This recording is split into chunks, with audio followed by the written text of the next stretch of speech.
માળિયાહાટી તાલુકામાં નવું સામૂહિક આરોગ્ય કેન્દ્ર મંજૂર થયું હોય તેમાં 50 બેડની સુવિધાવાળી હોસ્પિટલ બનાવવા ધારાસભ્ય ભગવાનજીભાઈ કરગઠિયા દ્વારા રજૂઆત છે।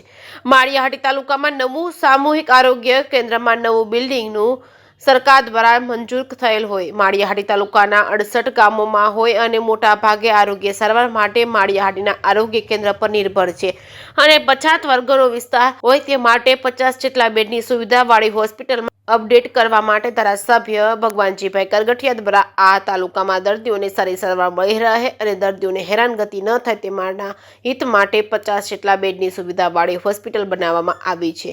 રજૂઆત આ રાજ્યના આરોગ્ય મંત્રીને પત્ર લખી કરી હતી। જે કેસિંગ ગુજરાતી સાથે પ્રતાપ સોદિયા માળિયાહાટીના। મહેન્દ્ર કુમાર શાંતિલાલ ગાંધી પ્રમુખ ચેમ્બર ઓફ કોમર્સ માળિયાહાટીના।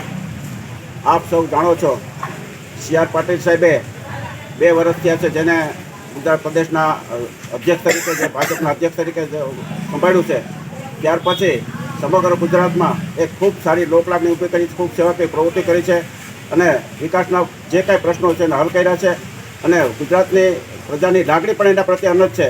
જેના ભાગરૂપે જે માળિયા તાલુકા ભાજપના ત્યારે આગેવાનો દ્વારા માળિયાની CHCમાં સામૂહિક આરોગ્ય કેન્દ્રમાં જે દર્દીઓ દાખલ થયા છે એ બધાને ફ્રૂટ નિઃશુલ્ક વિનામૂલ્યે વિતરણ કરવામાં આવ્યું છે અને આ તકે ખૂબ ખૂબ અભિનંદન પાઠવે CR પાટીલ સાહેબને હજુ પણ ખૂબ ખૂબ પ્રગતિ કરી અને રાષ્ટ્રનું રાજ્યનું નામ દીપાવે એવી પ્રાર્થના।